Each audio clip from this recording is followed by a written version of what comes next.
Welcome into the College Football Power Hour. He's Adam Breneman, that is Jason Fitz, and I am Caroline Fenton.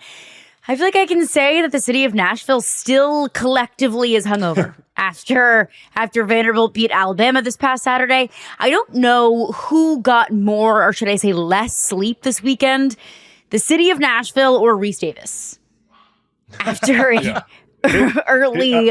listen, what Reese Davis did was impressive, but his voice did not sound good by the end of that game. He was struggling on that broadcast. I felt bad for him. I didn't even know it was him for a second. Like, Caroline, you started this by saying Nashville's still hungover.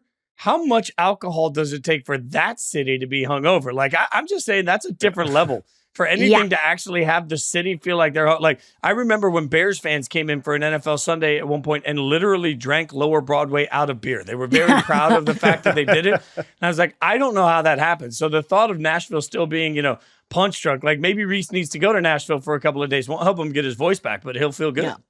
He'll just exhaust everything that's left in the tank. Whatever drop is left in the tank after like a 3 a.m. wake-up call, and then calling a game well into the wee hours of the night. Like, double down. Go to Vegas, go to New Orleans, come to Nashville, whatever you have to do.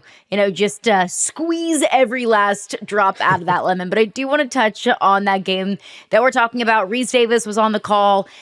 Miami on the road at Cal, College game day. Let's give a round of applause to the Cal student body showing out on game day.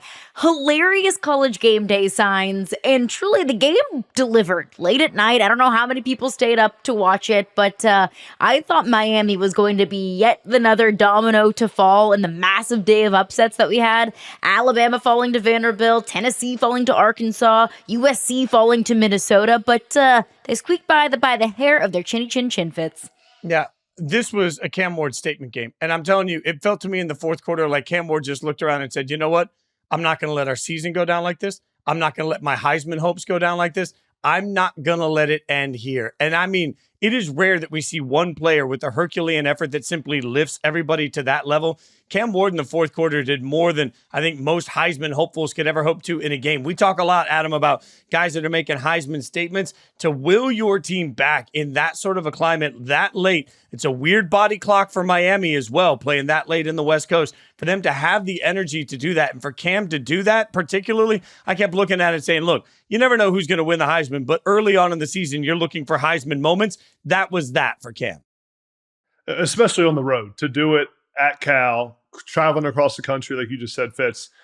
Big moment for Cam Ward, especially when he didn't play particularly well early in that game.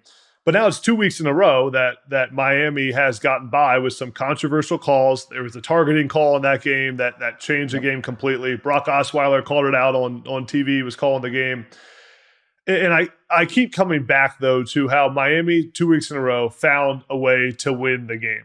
At the very end, controversial or not, Miami found a way to win the game. And going 6-0 is very hard in today's college football.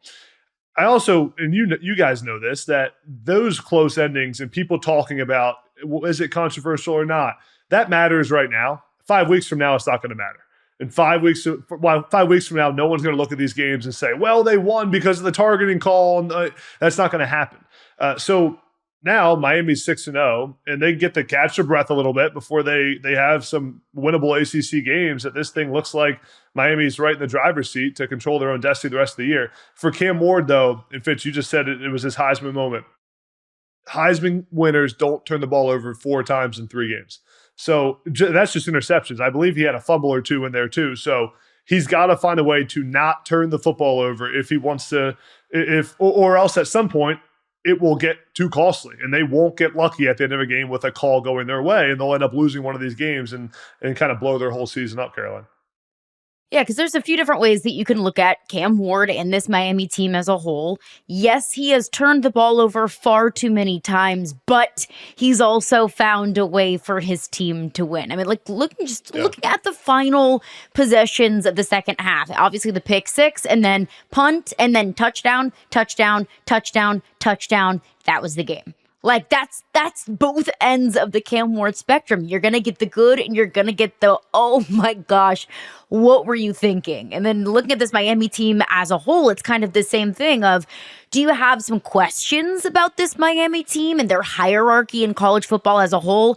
Barely squeaking past Virginia Tech, a very controversial targeting no call to beat Cal. Like, yes, those are very fair concerns, but also sometimes in college football, you gotta win ugly. And a lot of times in college football, it's just about surviving and advancing. So yeah, we have all of these questions about Miami after the last couple of weeks, no doubt, but they've won these games, and they're 6-0 at the end of the day, Fitz. Isn't it true, though? I mean, Adam, you tell me what you think, but I feel like every week I die on the hill of, man, there are teams in the top 10 that don't feel like a top 10 team. Let me be very clear. I don't think Miami is playing at the same level as the top 5 right now. I just don't believe that, right? They are winning these games, which is key. They are separating themselves in the ACC, which is fine. I think it's fair to say Miami's played some really curious football so far. And you're right when you say that you can't turn the ball over that much and be a Heisman candidate. But I would also say what you just said. In 5 weeks, people aren't going to remember their turnovers in this game. They're just going to remember their 250 yards in the fourth quarter. Like, it's because realistically, this is where there's a little benefit from the Pac-12 after dark feel, right? Like, most people were asleep. So what did most people consume out of this? They consumed the highlights. The headlines. So all they saw was like, man, they see the rip of the highlights on SportsCenter and they're like, holy cow, he did that. Oh my God, he's amazing. They don't even realize that he threw the picks. The best part of Miami being able to pull these games out is just the growth it's shown for Mario Cristobal in this Miami program. Think back to last year's game against Georgia Tech when Miami could have kneeled the ball at the end of the game and they didn't, and they ran the ball, lost it. Think about those close games that they have traditionally lost at Miami, and now to be in as many close games as they have and find a way to win it. It is a sign of growth, and it's a sign of a mature program. It's the sign of a head coach learning how to win games and giving that confidence to his team and to his players. So there's room for growth there for sure for Miami, but you got to be proud at 6-0 if you're Mario Cristobal and Cam Ward for the mistakes he's made. He has certainly a lot of times coaches say this all the time. Usually your best players give you the biggest highlights and the most headaches. Well, Cam Ward is certainly that kind of player right now. But if he keeps making the plays he's making, he's allowed to turn the ball over a couple times. How about snaps from Mario Cristobal? Not snatching defeat from the jaws of victory. Good job. Growth. Cookies all around. I like this whole snaps thing. I think we should bring this in. We should just make snaps a weekly sort of, that's when we like, it's better than the clap. It's better than the slow clap. Like nobody gets mad at getting snaps. I like this. I defer to a round of applause because I cannot snap. I physically cannot snap. Like normally use the third finger. Your middle finger? I cannot you just snap. I hear it right now. Oh, with the middle one. I can do it with my fourth finger, like closest to my pinky. I cannot. One great thing about being a musician my whole life, I can certainly, because you got to snap in all the time. I can snap with both hands. Like I can snap with all my fingers. I can subdivide snaps. Let's go. I'll be the snapper play the for fiddle. the team. I can't snap. I can't do anything. Fitz is just carrying the talent. If I snap for a prolonged period, am I a long snapper? There it is. Maybe take it back. Maybe we don't need it.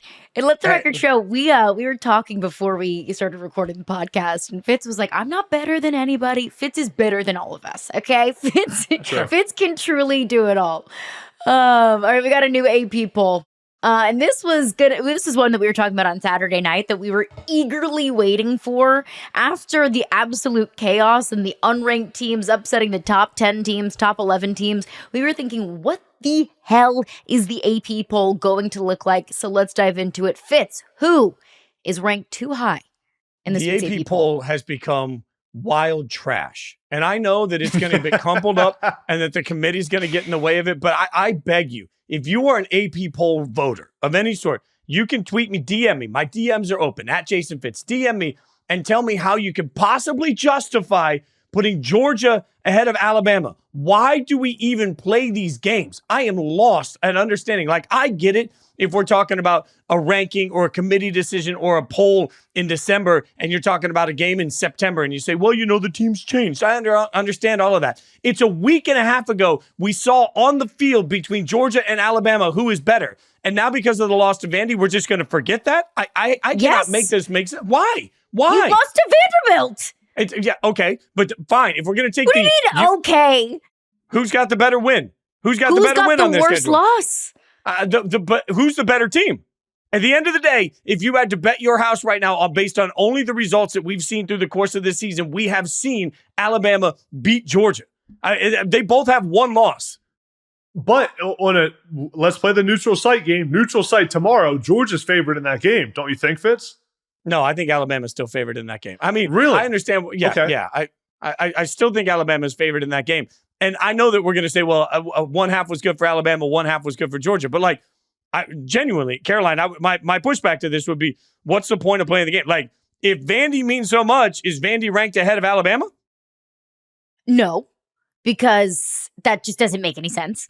But I truly do think that when we're talking about this, the Georgia-Alabama hierarchy right now, and look, things are going to change. The more games we play, the more sample sizes that we have from these teams. But coming out of week 6, I think it's totally fair and justified to rank Georgia above Alabama. A week and a day after they played? I mean, it's literally a week and a day after they played. What has happened in that week and a day? What has happened in that week and a day? Georgia took care of business against a not very good Auburn team.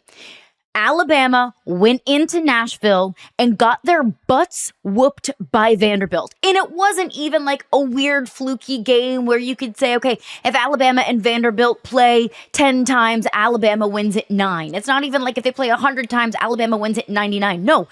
Vanderbilt outgained Alabama. Vanderbilt had more rushing yards than Alabama. Vanderbilt dominated time of possession. Vanderbilt was the more physical team, and Vanderbilt was the better coach team. And if you're just looking at the wins and losses, like Georgia has technically a better loss to the number, 3 team in the country at the time. Alabama lost to an unranked Vanderbilt team that lost to Georgia State. Then why does the free fall stop at 7? I mean, if all of those things matter that much, why does the free fall stop at number 7? And if frankly, if all of this matters for Georgia, why is Georgia listed ahead of Miami? Like none of this makes sense. Like we're sitting here turning around and saying the Georgia win does have to matter. We're giving Georgia credit for a good loss. We're doing the very thing that is absolutely asinine. A loss is a loss. A good loss is what we're doing. So now we're putting Georgia ahead of Miami because a good loss is a good thing all of a sudden. And we're putting Georgia ahead of a team. And remember, the AP poll came out on Sunday at 2 p.m. That's 8 days after Alabama won this football game. I don't care how they won the game. It has to show that they won the game. Why should these two teams ever play if the winner of the game is not ranked ahead of the team that they just beat? Fitz, I'm with you. I went on my AP, my AB poll that I put out every week. I dropped Bama to 5 in my poll and had Georgia, I think, at 8 or 9 because of what you just said, that Alabama won that game. And yes, the loss to Vanderbilt is embarrassing, but it is one loss. And the same way that I think Notre Dame's going to have a chance to make the college football playoff and that they had a fluke loss against NIU, I still think Alabama deserves to be ahead of Georgia because of it's so recent. And in week 10, it may not matter, but it does right now because it has literally been a week since that game. And I can't get past in my head the fact that game that we don't need the AP poll. They don't need to overthink it. It was played on the field. Both teams have one loss. And yes, Alabama's loss was worse, but Alabama has the best win in the country, and it isn't even close. And that's why they deserve to be ahead of Georgia. Vanderbilt has the best win in the country. Okay, of teams that could be in the top 25, Alabama has the best win in the country, and it is not even close. But that becomes too the conversation of what is the AP poll? Is it a test of merit? Is it a power ranking? Is it a head-to-head? Like no one really knows, and it's the voters also start from where they were in the beginning of the year. No one knows what, because power ranking versus merit, that could be two different answers to how you rank those teams. But I'm a believer in actually playing the games on the field, which I have Alabama in front of Georgia.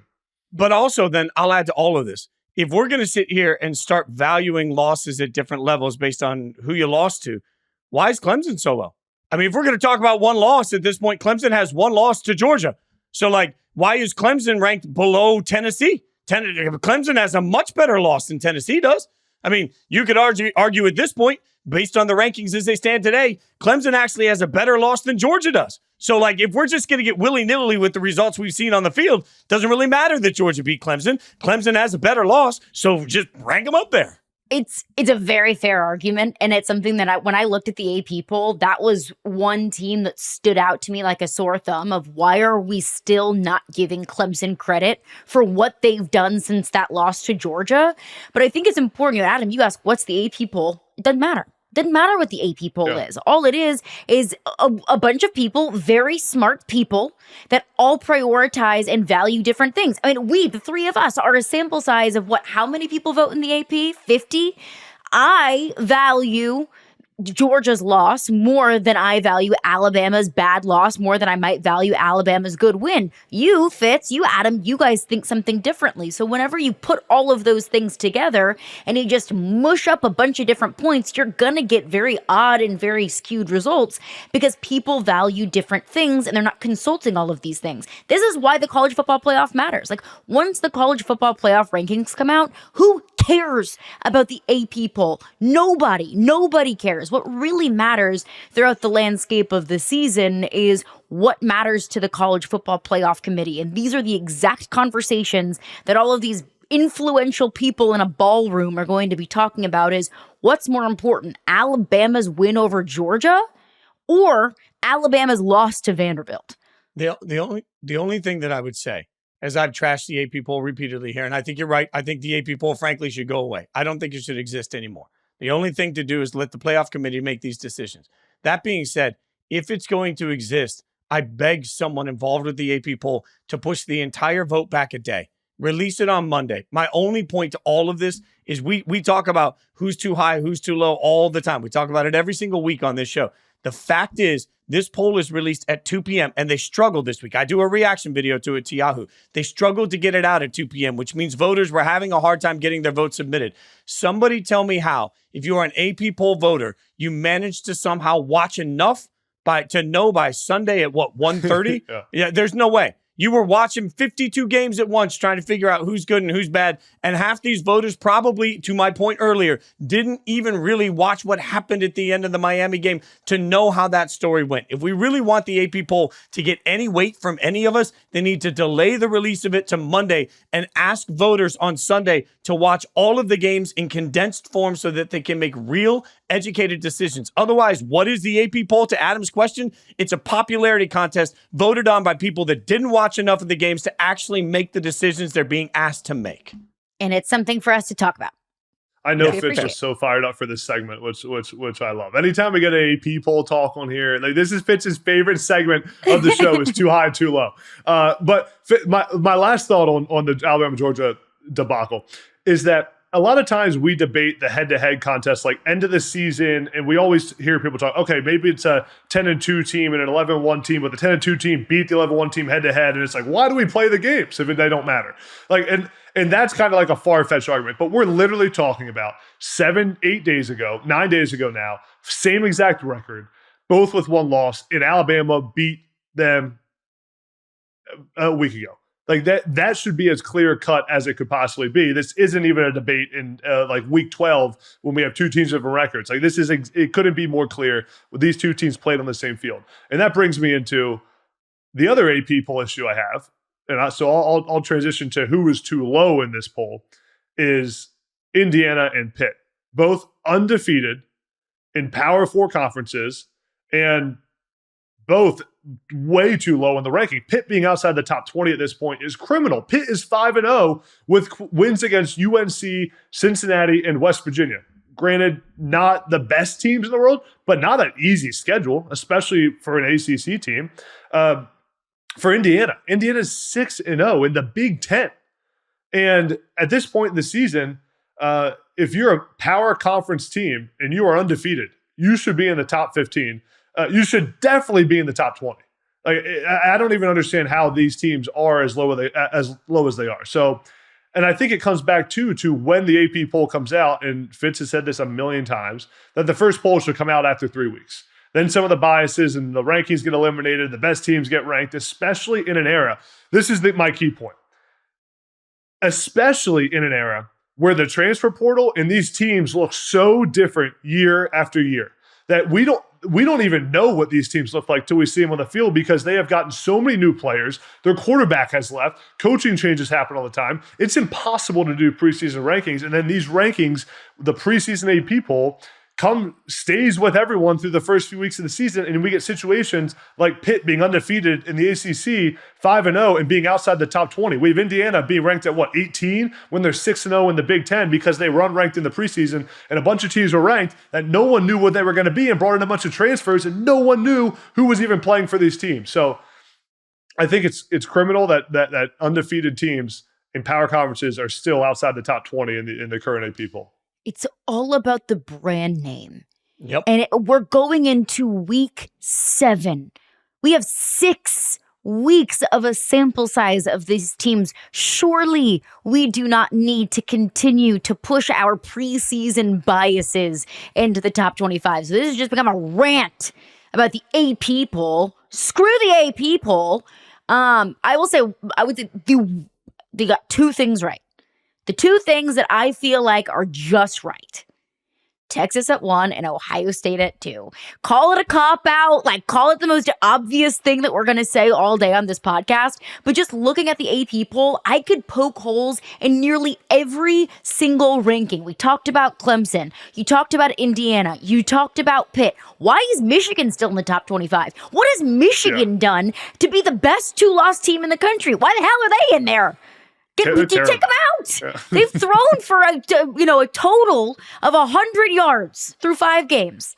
Pee-wee teams throw the ball more than Michigan has. Why are they in the top 25? But the 2 things that have felt very, very obvious is now Texas is the number 1 team in the country. Ohio State is number 2 because they just simply have not played stiff enough competition to edge Texas out for that number 1 spot. So congratulations, AP poll. You got that right. And to be completely fair and completely honest, these are tough rankings for how much chaos has gone on throughout the first 6 weeks of college football. But that was right, at least.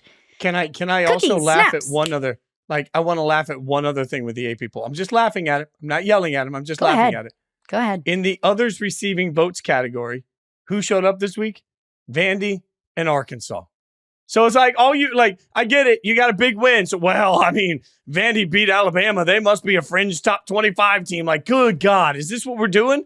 This is what we're doing. Arkansas beat Tennessee. Must be a top 25 team. That's just, it is alarming how quickly we want to just throw benefit of the doubt to whoever pulled off that upset. Must be a really good football team. It's impossible that these 2 teams just laid an egg, came out unprepared, and lost to bad football teams. This is just, it's why. Let me throw one more in here. I'm not saying they're too high, but Penn State at 4 right now just feels a little bit ugh. Oregon at 3 feels icky. It feels like they're just there by default. Everyone knows Oregon and Penn State aren't the 3rd and 4th best team in the country, but they have to be there because they're undefeated. It just doesn't entirely feel right. I think you look at the 5, 6, 7, even Tennessee at 8, Ole Miss at 9. I love the neutral field test. All those teams would be favored over Oregon and Penn State tomorrow at a neutral site. I love the concept, too, of Penn State. Somebody's Penn State 4, and the whole room's I guess. All right, man. I guess you're really passionate about that. Someone's got to be 4. Someone's got to be. It reminds me of the last 10, 11, 12 years in the 4-team playoff, where some years it feels like, man, we could get 30 teams in the playoff and we'd have super competitive, super close games. And there's some years where it's can we just go back to the BCS years? Where there's really only 2 good teams. And this week feels like we really only need an AP top 2, and then everybody else just run along and just win the games that you're supposed to win. Okay, no more losing to Vanderbilt, Alabama. No more losing to Arkansas, Tennessee, and overall, no more listening to the AP poll, because everybody's got their panties all in a wad about what the AP poll says. It doesn't matter. Doesn't matter unless you're a Texas fan. Okay, you can take your victory lap. All right, let's look ahead to week 7. We'll do that coming up next after a quick break. All right, this is my weekly therapy. This is why I love this show. This is why I love you guys. And we need to just unpack some issues that we're dealing with. Fitz, who is giving you some trust issues?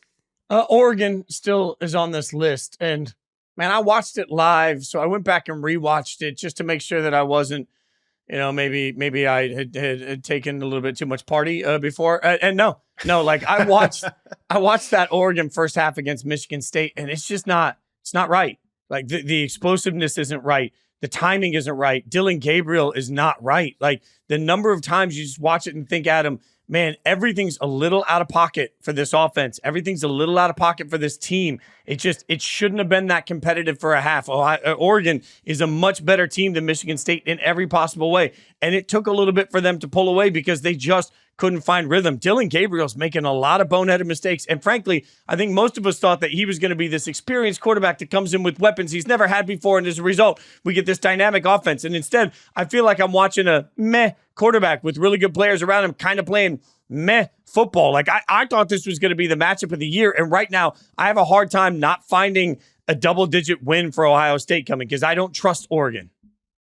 Yeah, it's fair after watching the first half, but Oregon did what a lot of teams have failed to do, and they did pull away in this game and ended up really dominating the second half. I see the issues with Dylan Gabriel and this offense right now. They started slow in almost every game they've played. The offensive line hasn't been very good, but there have been a lot of bright spots for Dylan Gabriel. He's completing almost 80% of his passes. There were two throws really in that game, Fitz, that he wants back. Now, both were in the red zone, and both were interceptions, and both were really bad. Like, dude, there's a difference between how did that get picked and what the hell is he doing? There's a difference. One was a really bad route. But yes, both are on the quarterback, and you can't blame your receiver when you're Dylan Gabriel and you're in your 9th year of college football. You got to know better than that. So Dylan Gabriel has to play better. But the reason I have a hard time doubting or not believing that Oregon will find a way to have a great season. I don't know if they'll beat Ohio State, but I believe in Dan Lanning and Will Stein and Tosh Lupoy, most importantly, their defensive coordinator. That Oregon defense was headhunting against Michigan State. They can get pressure with 4 guys. Their secondary is elite. They do so many unique things scheme-wise. That defense is really, really good. And Dylan Gabriel doesn't need to be Cam Ward. He doesn't. He just needs to complete passes and not turn the football over. He has the playmakers. He's completing 80% of his passes. He needs to cut out the boneheaded mistakes, but I still see a path here where this Oregon team is one of the best in the country and lives up to that number 3 ranking that they're at right now. It's going to be interesting to see how they play against Ohio State, because now for Dylan Gabriel, you've had a great career. You go do it this season and you become one of the greatest of the last decade of college football. But now it's up to him. I mean, you got to go beat Ohio State. You got to have a good year in the Big Ten, and it all starts now. It's been easy until now, and he's been able to throw 2 picks in the red zone and get away with it. That ain't going to happen anymore. That ship has sailed. No more mistakes. Play like you're the best quarterback in the country, and play like the guy that everyone was excited when you transferred to Oregon because they said this Oregon offense will be the best it's ever been. Dylan Gabriel finally has playmakers. It's time to go play like it. Can you be the best of the last decade if you've played the entire decade in the sport? I don't know. That's just a question. It's a question. Caroline, who do you have trust issues with? I have trust issues with Nico Iamaleava. And maybe it's not fair because he's not, cashing social security checks like some other quarterbacks that we see in college football. He's actually he's 19, 20 years old. That's a normal age for a college quarterback. He is not 30 years old. But Nico has really only kind of lived up to the hype of the reportedly $8 million NIL deal, the next coming of Peyton Manning, the savior to this Tennessee football program. He's only done that against Kent State and Chattanooga. And you get credit for beating up on the bad teams. But Tennessee has much bigger goals to achieve this year than just beating up on Chattanooga and Kent State. Against Arkansas, he threw for 158 yards. Against OU, 194. Against NC State, 211. And in those 3 games, he's thrown 3 touchdowns and 2 interceptions.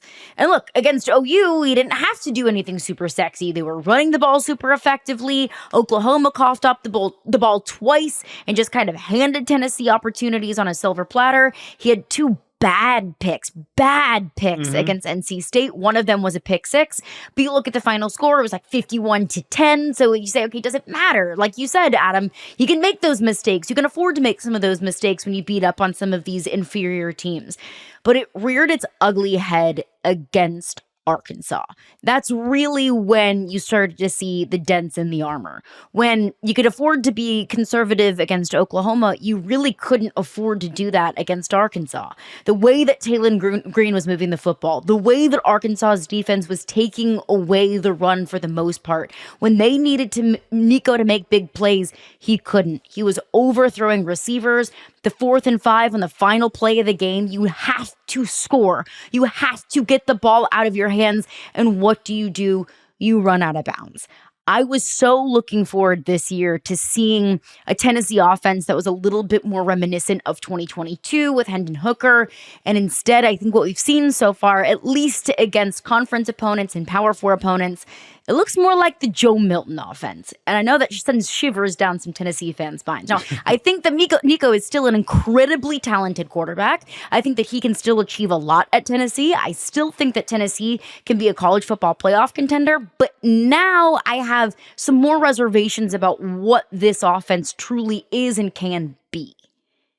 When I watch Nico play, I am reminded that this is a guy who has not played much college football. And it's his first year starting. And I feel like with all the hype and excitement around Nico, I myself kind of forget that he's as young as he is and he hasn't played at all.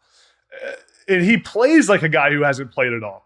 I look at a couple of things. Caroline, you just mentioned the play at the end of the game where he did he throw it out of bounds or ran out of bounds? One of them ran out of bounds. Didn't take a shot to the end zone on the last play of the game. That is such a bad mistake for a quarterback to make. It's like one of the cardinal sins. End of game situation. You practice it all the time, but there's nothing like actually doing it when the lights are bright and you're on national television. And it's different than when you're practicing it, on your grass field at Tennessee. It's different. So he kind of folded under that moment. And then I see a guy that takes way too many sacks. I mean, I think he took like 8 or 9 sacks in the last 2 games. And some of those are on him. Some of those are where they're hot, meaning that there's an extra blitzer, they can't block him, and he's got to know that and recognize to get the ball out of his hand. That not all those sacks are on the offensive line. Half the battle is just feeling the pressure and knowing how to evade it. So those are things that young quarterbacks do a lot. Take sacks and they're bad in situational football, and that's what we've seen so far. You think about, yes, we know what happened against Arkansas, scored 13 points, and he was sacked 4 times. But you think about the Oklahoma game. He didn't play very well against Oklahoma. There wasn't much dynamic offense against Oklahoma, and we also have trust issues with Oklahoma. So, that wasn't a great showing. So, Nico just needs to play more football. He's going to have a great career and be extremely talented. But for the same reason that I am high and still believe in Oregon, is the same reason I'm nervous about Tennessee, because they have a quarterback that hasn't played any football, that doesn't know what it's like when the lights are bright, and hasn't played through a whole season and keeps making these young mistakes, Fitz. So I talked to a couple of people, that I trust as we broke some film down on Nico this weekend. And I think what's really interesting is the 2 things that I heard from different people. Trust what you know and trust what you see. 2 important things for a quarterback. So pre-snap, trust what you know. What do you see the defense doing? What do you know that means? Trust what you see once the routes develop. Throw the ball. Don't wait till they're open. Throw them open. And 2 things that we're seeing from Nico, to Adam's point. He's holding the ball for a really long time sometimes because he's not trusting what he knows. And then he's throwing the ball late. And a lot of these balls that we see that are a little late and they're a little high because he's trying to throw over, that it's just creating mistakes. I honestly think that's where, Adam, you're right. Like, game reps are going to matter for him. Like, there is a game speed situation that I really, truly believe has to happen for Nico. And that's part of the reason that, especially if you're Tennessee, knowing that, Caroline, you made a great point, their goals are not even just to make the playoffs. Their goal is not to be competitive in the SEC. I think this Tennessee team, as I've said repeatedly, has a real shot at being a national champion contender. If you're going to get there, you're going to get into single elimination games. When you get to that situation in the playoffs, Nico's got to have better trust in what he knows and what he sees so that he can actually execute some of these things on time. I think the offensive line gets a little bit of a bad rap on some of these sacks because his drop back depth is too high sometimes. He's waiting too long to throw the ball. Like, he's putting the offense in a bad situation. So I think that normalizes, but man, they got to get some momentum for him, especially when you look at some of the games coming up. Like, do I trust him right now against Alabama? I don't know. Like, that's a heavy lift for him. And I do trust Josh Heupel, though. And that's the other part of this. Like, Heupel's done a really good job his entire career of getting the most out of quarterbacks. I think we need to remember that we're only a few starts into his college career, and he needs more. He needs to make these mistakes, survive these mistakes, get him out of his system, because in late December and January that we now have in college football, he's going to lose his team games if he's playing the way he plays right now. It's an important reminder of how little football he's played. I think that's a very, very important point. And that's only going to be, I think, more of a conversation moving forward in NIL era. Whenever you have these stud 5-star quarterbacks that are getting multi-million-dollar NIL deals, and you've got fans in the stands cheering their names. They want to see Arch Manning. They want to see Nico. They want to see Jackson Arnold. And then your expectations are so high for these young quarterbacks when sometimes they just need to see stuff and they need to make mistakes. And sometimes those mistakes don't cost you games. And sometimes, unfortunately, like we saw on Saturday in Fayetteville, at least for Tennessee, those mistakes did cost Tennessee a game. But Adam, who are you losing sleep over? Who don't you trust? I have no trust in the Big 12. I don't trust any of these darn teams. I don't trust a single one of these Big 12 teams. Utah gets beat down by Arizona at home. Then Arizona turns around, goes home to lose to Texas Tech. I don't know what to believe. It's like you just, everyone's like flirting with each other, but no one knows who's in serious relationships. Like, no one knows. Even though Iowa State, BYU, they're just swingers, a bunch of upside down pineapples. They're swingers. They're going to the swinging parties, and that's what's going on. Even though Iowa State, BYU, Utah, Kansas State they're all top 20 teams, but I just don't trust that any of them will finish in the top 20. There's a real scenario here where like the conference champion for the Big 12 should finish in the top 20, but it's not required. I mean, Missouri fell out of the top 20 after one game. Would it shock anyone if Iowa State got beat by West Virginia this weekend? It wouldn't shock me at all. So my trust issue here is the fact that there's 8+ teams that could win this league. Any of them could finish with 3 losses, and it would not surprise me in the slightest. And we may have a first round bye Big 12 champ that's like ranked 21st in the country. I mean, there's a real scenario where that happens. Well, the 4 highest ranked conference champions get the bye. So, Adam, to your point, there is no insistence that be the group of 4. Like, there's a real shot. Like, Boise State could end up with a first round bye in a playoff game at home, while the Big 12 champion is like, we're the 5th seed. Like that, it's crazy to think about, but I think you're right. Like, one of the things, and this is where the dreaded eye test comes in, there are fatal flaws to all of these Big 12 teams. And I don't believe on a neutral field, if most of us, as we always say, if we're betting our house on a neutral field, I'm not comfortable taking any of these Big 12 teams against these SEC dominant teams, these Big 10 dominant teams. This gets really interesting as the year goes on, because our presumption as a college football collective is that the Big 4 conferences will get the top 4 seeds. And I'm looking around saying right now, frankly, if I'm placing my money on a bet between Boise State and whoever reps the Big 12, taking Boise State, they can't tackle Genty. Yeah. They can't stop him. So, yeah, I think there's real issues there. I don't think I trust anyone. Like, maybe that's something I need to unpack in therapy, but like, I trust Sark. I trust Ashton Janty. Am I missing someone? I think I trust. Do I trust Ohio State? I don't think I do. Do you trust Will Howard? You don't trust Will Howard? I don't really trust Will Howard. I don't trust Will Howard. Well, then you can't trust Ohio State. I don't think I do. I trust Texas. I trust the number 1 running back in college football. Do you trust Drew Aller, Penn State? I trust Drew Aller more than I trust Will Howard, but I trust the weapons of Ohio State more than I trust the weapons of Penn State. I think Ohio State has grown men at wide receivers, and I thought the way Ohio State went into basically they went into that Iowa game and said, hey, let's use this as a running back practice. Yeah. Like, I thought that was just such an ass whooping that I have some trust there. So, like, there are little bits and pieces, but I do, to the point we've been talking about through this whole thing, Caroline, like, I don't know when we get to the playoffs. The part of the reason I picked Oregon and Ole Miss is people thought it was crazy. Is I trust quarterbacks that have been around a long time. I don't trust a kid that's 6 months removed from a promposal to go out there and win a national championship. it weirds me out, man. Like, so like maybe you're right. Maybe I don't have, because I don't trust Oregon. I don't really trust Will Howard. I don't know. Do I trust Georgia and Alabama more, even though I've seen both of them lose? No. Hell no. I don't trust Carson Beck. I don't trust anybody. I trust Ryan Williams and Jeremiah Smith. That's about it. It feels very 2007. I love it. That's the best way, though, for the first year of the expanded playoffs. The fact that we don't trust anybody, like, I do think that I don't want that to get lost in this. Like, if this was a normal year in college football, there'd be two good teams and everybody else is kind of like, meh. And right now, as much as I don't believe most of college football has great teams, what I do believe is when we get to an expanded playoff, or even right now every Saturday, what did we just see? Nothing can be taken for granted. That hasn't always been the case. Like, I think that's, Adam, what makes this year like so juicy to actually get to talk about. It is. It feels like every year you hear people say this has the chance to be the craziest college football season of all time. You know, like when you watch The Bachelor, they're like, it's the most dramatic season of The Bachelor of all time. You'll never believe it. You'll never believe what happens on The Bachelorette. But like, this year may actually be true about college football. This may be one of the craziest seasons of all time. First year of the playoff. I'm fired up if you can't tell on this show. My other thing I keep thinking about is Clemson.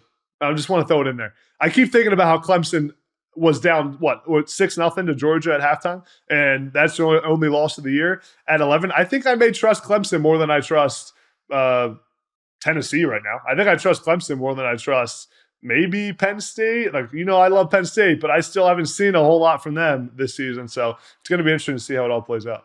I might trust Texas A&M more than I trust Tennessee right now. Yeah. Dude, let me ask you this. Well, we're just going off on this. Yeah, we're just having fun now. Yeah. Wait. Do any of us trust, just because I got to give them a little love here, do any of us trust Army or Navy? Like, we sit here all the time. We sit here and talk about every year when the Army-Navy game happens, the whole world's like, this is the most important game in college football. Okay, cool. I'll agree with you that it's a beautiful thing.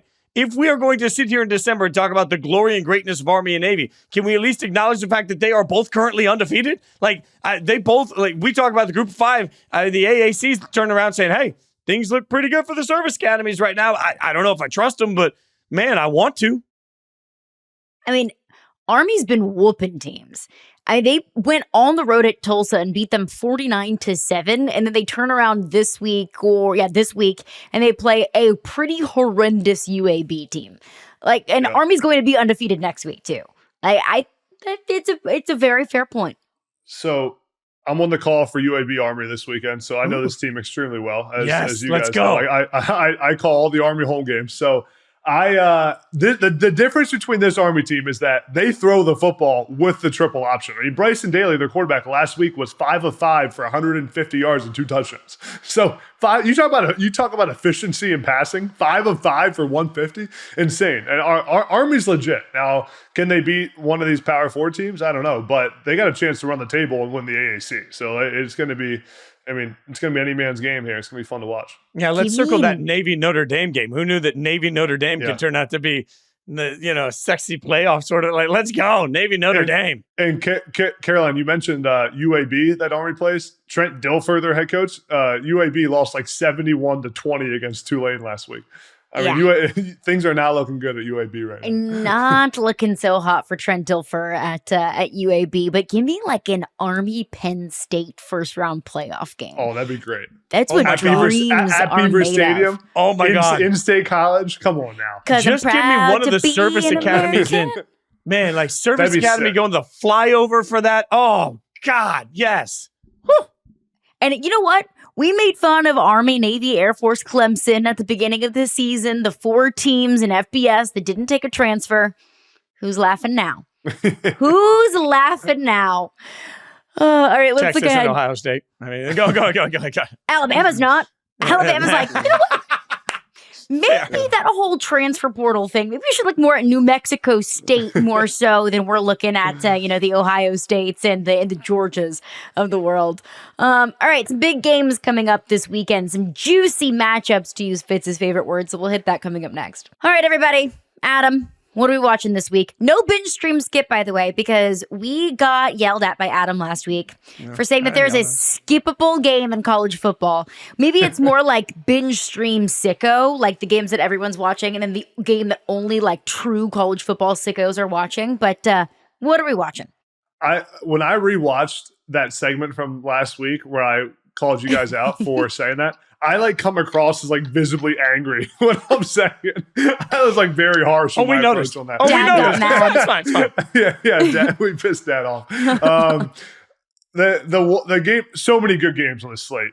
Ole Miss LSU, Red River rivalry, Ohio State Oregon. The interesting one for me, and not just because I'm a Penn State guy, but we all want to figure out what this Penn State team is. We're talking about the number 4 team ranked in the country right now. To travel first time across the country to USC.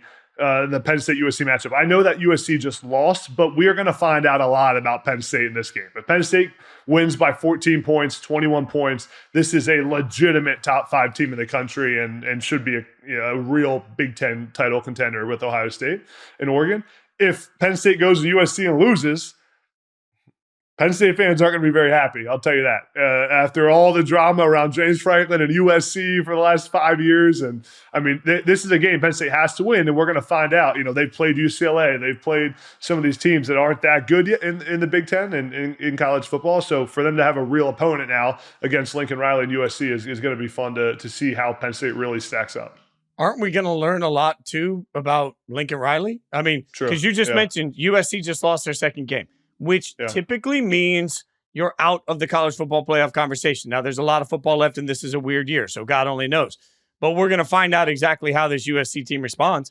And I don't think USC fans are sitting around here saying, oh, yeah, we really banked on a 3 or 4 loss season being okay, right? Like, this season is teetering on the brink of becoming an abject disaster for USC football, for Lincoln Riley, for USC fans. So I think just seeing the fight out of the Trojans will be an interesting part of what makes this matchup great. Like, I don't think they can beat Penn State, but my question is, do they come in and play like they care? Because if not, man, the wheels could really fall off. I'm with you. I think that game is going to be amazing. Caroline, I would go with, look, I think we all know Ohio State, Oregon's the big game. So I'm just going to go with a different one. To me, the Red River rivalry, just because I work so hard on being able to say Red River rivalry is important, but also because like this game matters in the SEC. I know that Oklahoma, we have trust issues with Oklahoma. I think it's fair to say that Oklahoma hasn't necessarily had this awakening to the SEC that they wanted, but also it's all right in front of them. They're 4-1. This season feels like it hasn't gone well for Oklahoma, but they are 4-1. If they beat Texas, they change the entire landscape of how their season looks for the rest of the way. And if you're Texas, man, they're one of the few teams that's really played clean football throughout the course of the year. So I think watching Oklahoma, who knows, they have to know their backs are up against the wall here. They have to know that they had a much more difficult schedule coming into this year than Texas has in the SEC. If you're Oklahoma, this is your up yours, prove it moment where you have the chance to go to your rival and really not only stick a thorn into their season, but also complicate the entire college football landscape. So I think the drama of knowing how much the Red River rivalry means and how difficult it is still for me to say, the drama of knowing what it means makes this must-watch TV to me. I do feel sometimes when I say Red River rivalry, I sound like Scooby-Doo. Like, Red River rivalry. Yeah, rivalry week, too. Like, you got rivalry week. You have to enunciate. This is one of those rivalry games that I think throw everything that you know out the window about these two teams because sometimes just inexplicable and weird things happen. I think the Iron Bowl is kind of like that too, like a horrendous Auburn team last season and an Alabama team that went to the college football playoff. Well, it came down to a miraculous, 4th and 31, 4th and 36, whatever it was. Beautiful touchdown pass from Jalen Milroe to Isaiah Bond. Like, that's what it took to win that football game. The Red River rivalry is very similar. That last season, Texas was one of the best teams in the country, a college football playoff team, and Oklahoma beat Texas last season. So I'm with you. This is one of those games that while on paper, Texas should win and Texas should win handedly, funky things happen. And for Oklahoma quarterback Michael Hawkins Jr., too, he took over as the starter after the Tennessee game and played pretty well against Auburn in Oklahoma's last win and didn't turn the football over. I think he ran for a long touchdown in that game. So Now his first game as the starter against Texas in a rivalry game. No better way to cement yourself as the future of the program than play well in a game like this. For Michael Hawkins Jr., you don't even got to really win the game, although, yes, Oklahoma fans want that. Just play well. And you're kind of the future of the program in Oklahoma. But Fitz, even when you just said Oklahoma's 4-1, I kind of was like, oh, yeah, that's right. They're 4-1. And like I keep in our mind, because of the Tennessee game, we think their season's over, right? And they're right there in the thick of it at 4-1 in the SEC. So it's an ugly 4-1. Yeah, not 4-1 nonetheless. But their defense has played well. And isn't there some pressure? Like, that's what Brent Venables was known for, right? So you can't come into this game and just get absolutely destroyed by a Texas offense when the strength of this team is the Oklahoma defense. Like, especially, they should be able to, and we keep talking about whether we're talking about the NFL or college football. Right now, what's winning are college defenses or defenses in general, I should say. They put quarterbacks in a blender. They don't know what they're seeing. They don't know where it's coming from. That's what Oklahoma has to do in this game. They're not going to be able to go weapon for weapon, point for point. So their defense better be able to mix things up in a way that confuse the Texas quarterbacks into making mistakes. Forced turnovers. That's really what it comes down to. Because like you said, Michael Hawkins versus Quinn Ewers in a shootout. Well, give me Quinn Ewers all day long. The experienced quarterback, one of the Heisman favorites this season. So this Oklahoma defense is very good at forcing turnovers. It's one of the reasons why, probably the number one reason why they were able to go into Jordan-Hare and beat Auburn was that last minute pick six from Peyton Thorne. That's what Oklahoma has to do. If Oklahoma loses the turnover battle or doesn't force any turnovers, then I frankly don't see a very clear path to victory for Oklahoma. But if Adam gets to bring up Penn State, then I get to talk about my alma mater too. Because what I'm watching this weekend, obviously the game as a whole, Ole Miss LSU, it's always one of my favorite matchups every single year. Night game in Death Valley. But I'm specifically looking at Ole Miss's defensive line against LSU's offensive line. LSU's offensive line has only given up 2 sacks so far this season. That's best in the SEC. Well, Ole Miss has sacked the quarterback more than any other team in the SEC. Ole Miss's defensive front has sacked the quarterback 24 times this year. And you might say, okay, they've played, St. Mary's School of the Blind. Well, they sacked South Carolina 6 times this past Saturday. They sacked Brock Vandagriff 5 times the week before. So, Ole Miss's defensive front is getting after SEC opponents. And Ole Miss's defensive front has held, opponents to fewer rushing yards than any other team in the SEC. And while LSU's run game isn't necessarily you don't look at the numbers and think that they're, overly gaudy or overly sexy, but LSU has a young emerging running back in Caden Durham that I think that matchup, LSU's offensive line run blocking against Ole Miss's run defense, and also the way that Ole Miss has been able to get after the quarterback, the way that the offensive line for LSU has been able to protect Garrett Nussmeier, that is where this game is going to be won and lost. Yeah, it's a great quarterback matchup, too. Just like Jackson Dart, Nussmeier, 2 guys that can throw it around. Both guys that have played pretty well this season, but also have had some bad moments against teams. I mean, think about Jackson Dart and not playing well in their only loss. So those 2 guys have a lot to prove. And, I mean, whoever wins this game, with all the chaos that's going on in college football, could find themselves in the top 5 after this. So it's going to be a good one. And your point to the LSU offensive line, that's going to be interesting to see how do they hold up and can they give Garrett Nussmeier enough time. He does his very best when he's got time in a clean pocket. He's not much of a creator. He's not much of an off-rhythm thrower, off-platform thrower. So they need to be able to protect Garrett Nussmeier, LSU does, to be able to win this ballgame. I think also, guys, you got to look at the roadmap ahead, right? I hesitate to use must win in any game this early in the new college football playoff format. However, that being said, with the games that are still on the schedule for both of these teams, this feels about as close to must win as possible. Both of them need the resume win. Both of them can't afford to take the loss, and both of them have tough games looking ahead in the schedule. So to me, this comes back to the fact that there are 2 coaches involved in this, a head coach on each side that have massive expectations, that are supposed to be masters of the chess match the chess game inside this game. They're going to have to win that. This is one of those moments where I'm looking at each coaching staff and saying, hey, You got to find a way to get the best out of your guys. Mistakes will matter. The margins are thin on this game. And I honestly believe that the loser is on the outside looking in of trying to make a difference in the SEC and in the college football playoff, both of which would seem like a disappointment compared to where we think these teams can be. So, I like back against the wall football. This, to me, on both sides is going to be back against the wall football. And Jackson Dart and Lane Kiffin, man, they got to get the stink off. Like, I still think the stink of the loss from a couple of weeks ago is there. They got to get the loss off against a quality opponent. This feels like a college football playoff disqualifier game. Yes. Like, no longer are there qualifying games in a 4-team playoff. Now that the margin for error is so much bigger in college football, well, you have a disqualifier. I don't see either of these teams getting to the college football playoff with the losses that they already have on their resumes if you drop this game, especially considering, Fitz, the path that both of these teams have moving forward. I mean, LSU still has to play Alabama. LSU still has to play a Texas A&M team that's only getting better. They still have to play Oklahoma. There's some really tough games on both of these schedules.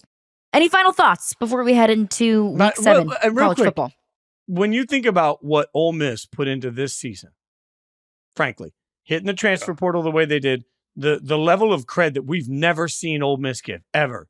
We've never seen the world's clamor to say, oh, man, this Ole Miss football team could be the number one team in all the land. You look at the shine for Lane Kiffin, one of many coaches who used the departure of Nick Saban to go out and get themselves some extra cash, right? Yeah. You look at what everybody put into this particular year. I mean, we talk about this all the time at the pro level. Let's look at this college level this year. Ole Miss went all in to win right now. If Ole Miss loses this game and they're sitting with 2 losses this early in the season, this is a level of failure that's going to have a lot of people down there just absolutely asking hard questions to Lane Kiffin. And this is going to create chaos around Lane Kiffin. I think this is just as close to a pressure field, oh my God, you have got to find a way to win this game as Ole Miss has ever faced. It just kind of would feel like same stuff, different day, right? With this Ole Miss team where Ole Miss and they're not paying Lane for that. Like Lane ain't getting paid for same stuff, different day. No, he's not getting paid to get beat by teams that should not beat them every single year. He's not getting paid to be on the outside looking in or not being able to be competitive with the top of the conference. That's exactly why they did what they did this past offseason and grabbing some of the top talent in the country at all of those positions of need, even positions that they didn't even need to really upgrade. And they did anyways, because why the hell not? Like, that's where we start to see some kind of shifts in our approach or maybe perspective of NIL when you go all in, when you don't get that return on investment. I still think Ole Miss is a very good football team. Yeah, and think about how much that loss against Kentucky changed everything. Like Crazy. The vibe would be so different going into LSU. And I mean, you mentioned it, Fitz. They got Georgia, they got Oklahoma. It would be so different. You have a little bit of margin of error there where you can lose one of those games. You can maybe lose 2. I mean, there's hardly any right now for Ole Miss. I'll say this though. If things were to go south at Ole Miss and Lane Kiffin were to get fired at Ole Miss, they would be almost every Power 4 team in the country doing whatever they can to hire him. So I don't see him being on even really close to the hot seat unless this thing goes absolutely south and they lose like 4 games this season. But there's certainly pressure right now because the Ole Miss fans expect a playoff appearance this season without a doubt.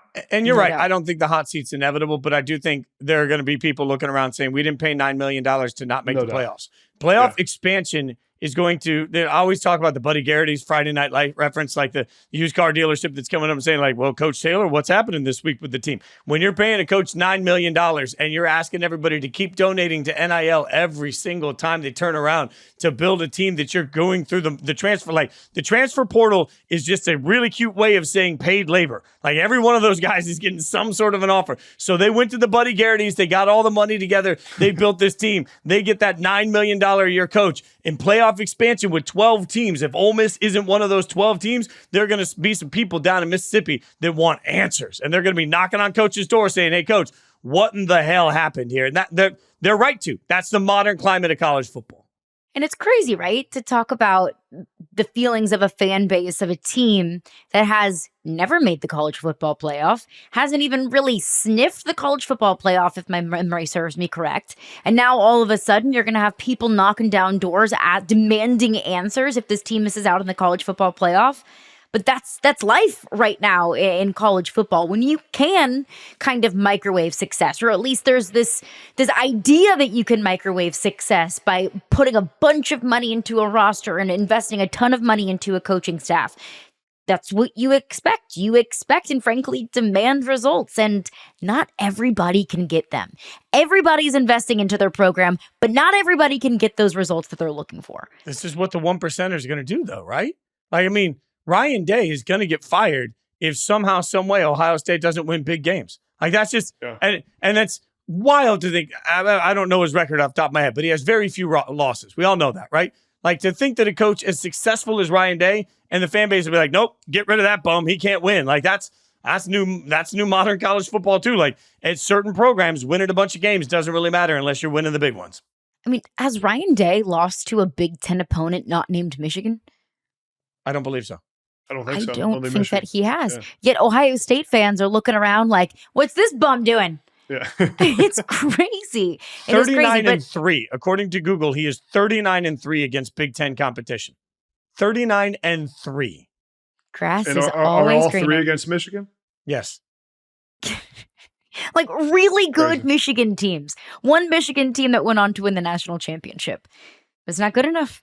Oh, nobody wants the context. What are we doing? Like, nobody wants like smart context to these things. People just want results. Everybody wants our gritty little mitts on a national championship trophy. And you know what? More power to you. More power to you. All right, that is going to do it for us today. That's Adam Breneman. You can follow him on Twitter at Adam Breneman81. You can follow Fitz at Jason Fitz. You can follow me at Caroline Fenton 1. Like the podcast, subscribe, review the podcast. Always appreciate everyone for stopping by. If it's your first time, welcome in. If it's not, share it with a friend. Share it with, share it with an enemy. Share it with a college football team that you trust, because, we don't really trust anyone here on this podcast. But we'll be back on Saturday night and early Sunday morning with a full reaction to the Week 7 slate.